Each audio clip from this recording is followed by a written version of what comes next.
Well, the Fujis are a soccer team of refugee boys from 15 or more countries around the world that have experienced conflict, and they live outside of Atlanta, Georgia, in a little town called Clarkston. They're from mostly African countries, but not entirely. Countries like Liberia, Burundi, Sudan, but also in my book there's a young boy from Kosovo, from Bosnia, from Iraq and Afghanistan. They come through formal refugee resettlement program through the United Nations, and then they're passed through to the care of resettlement agencies that handle their relocation and help them get a foothold in this country, and those are organizations like the International Rescue Committee and other non-government organizations. How do those kind of resettlement programs work exactly? Basically, the agencies get a stipend or get a budget for refugee families, and the government admits them and then sort of hands them over to the care of these agencies, and theoretically the agencies find a home for them, place to live, try to help them with job placement, possibly language skills. There's a lot of debate about how well the agencies actually do that, but they're pretty low on resources. So there's not a lot of resources given to the organizations that are resettling refugees in this country.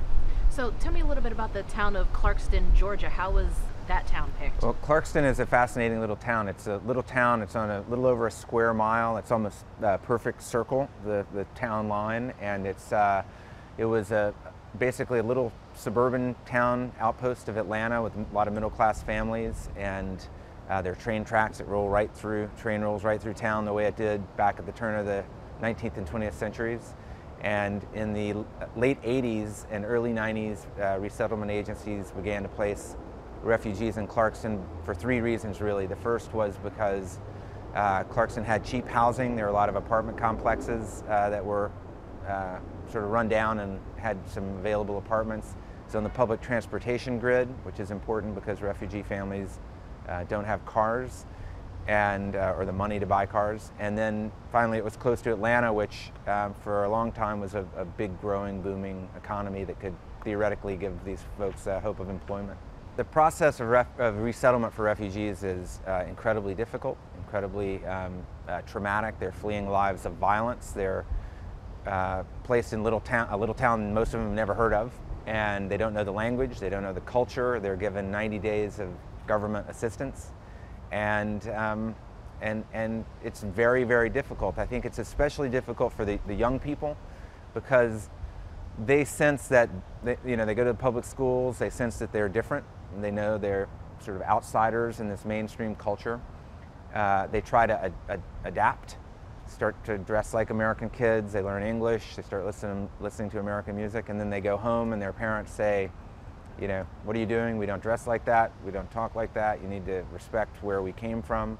And so they sort of ricochet between two worlds that won't accept them for who they are. So that's one thing that's really interesting about Clarkston. Is you got in these apartment complexes, you have people from all these different countries that have been resettled there. The neighbors can't even speak to each other, they don't know each other's languages, but the children, whether or not they can speak to each other in a common language, they have this game that they play in common, and that's soccer. And so soccer games just sort of pop up in parking lots and open lots around the complexes and the empty fields around town. And it's really this, it becomes a sort of public square in a way for people from all over the world to actually interact with one another, despite the fact that they seemingly have very little else in common. All sorts of things are happening with the Fujis. They've purchased a property just outside of town to try to build a school and a home for their program. There's a lot of information about that on their website, which is fujisfamily.org. They started a girls team. They have a full-time school for refugee youth. So the program is expanded and it's continued to impact young people in Clarkston. How did you first hear about them? I heard about the Fujis through, it was just a casual conversation with someone who happened to work in refugee resettlement. I was in Atlanta giving a talk, had a conversation with the gentleman, asked him what he did for a living, and he said, well, I resettle refugees for the International Rescue Committee.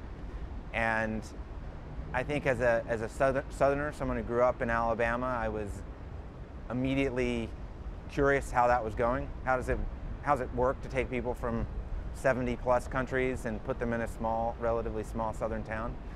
And over time, as I began to learn more about Clarkston, I began to see Clarkston as a sort of a time machine and a way of looking at America in the year 2050, 2075, this sort of slow, inexorable change towards diversity or super diversity that's happening everywhere happened in this town overnight.